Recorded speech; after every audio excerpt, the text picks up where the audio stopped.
I'm Richard Jeffrey, and Michelle Goodman, and my lovely wife, and I purchased 61 Bridge Street earlier this year. But a little bit of background about us.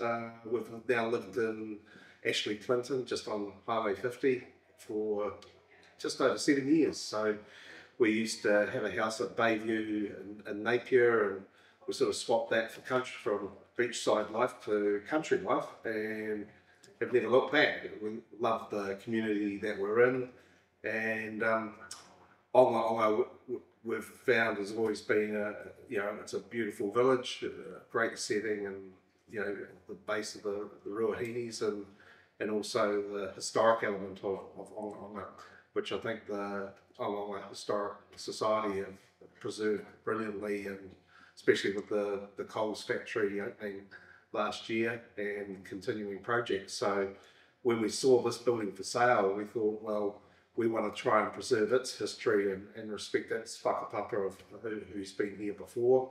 And the building has a lot of history, and we want to preserve some of that and add a bit of our energy to it as well. So we've just started restoring the building, the front shop area, which is about 90 square metres, beautiful wooden floor.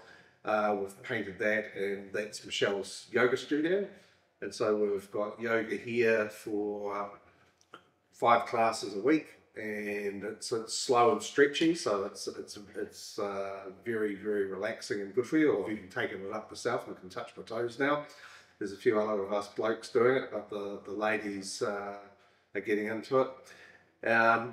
So with that space, it's such a lovely space. I've got a bit of a background in the arts, running a dealer gallery in Auckland years ago, and also been involved in some very large collections and commissioning of works for different landscape and building projects. So we thought, well, it's a great space. Let's see what else we can do with it. And incidentally, a lot of Michelle's yoga ladies are very good artists. So the idea came up that Ongaonga Historic Society is having the bazaar this weekend.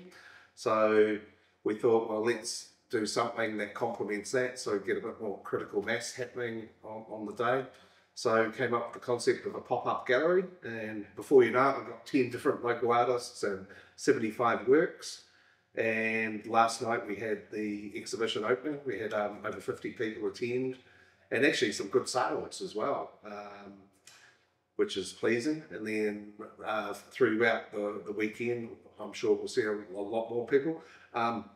The people that we've had through today, about 60 people through on Saturday so far, a lot of feedback, very, very positive, that people do want to see good art, and they want to support the artists as well through purchasing.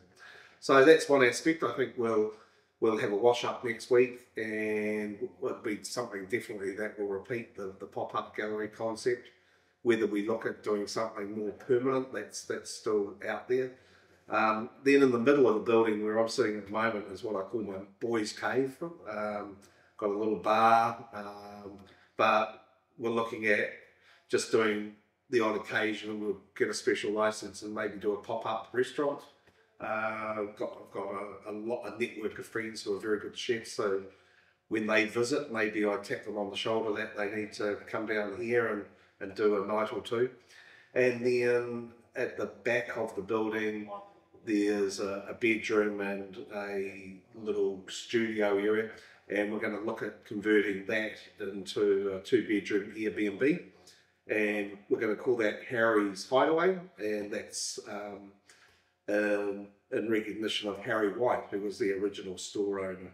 So the building opened in not criteria sort of 1910, 1911, but it actually was a store prior to that opened in, I think it was around 1886, but it had a fire and burnt to the ground, and then was rebuilt and then reopened in about 1910. And then after that it became Simpson and Son as a store as well. But going back to Harry White, he must have done well. There must have been good money in, well, there isn't there in supermarkets, but the equivalent of back then he was the first person to have a motorised vehicle. So that would have cost a packet back then. And then, yeah, so about 1930-ish, the Simpson and Son, and it's wonderful that the son, Doug Simpson, is still here in Onga and pops in every now and again, which is great, and always get a snippet of history from him. And so over the next year, that's what we'll be working on, just part-time. And this Christmas, we've got a little bit of exterior work to do to the timber work.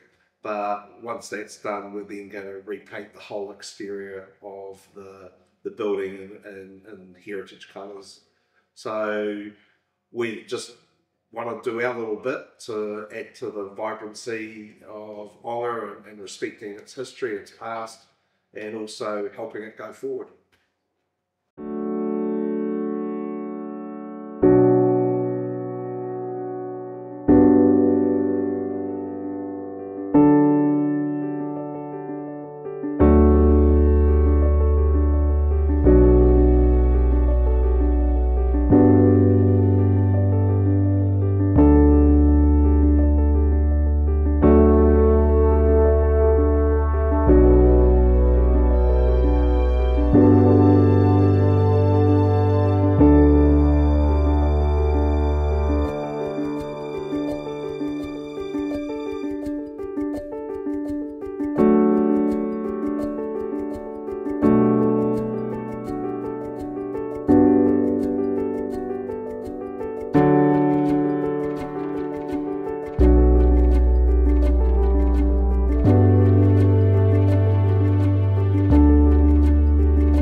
We love the village, and we love what the Historic Society do. I mean, it's just amazing the amount of time and the fundraising that they do and what they've achieved, especially just of recent times, the Coles factory, which is a gem for New Zealand, not just Central Hawke's Bay.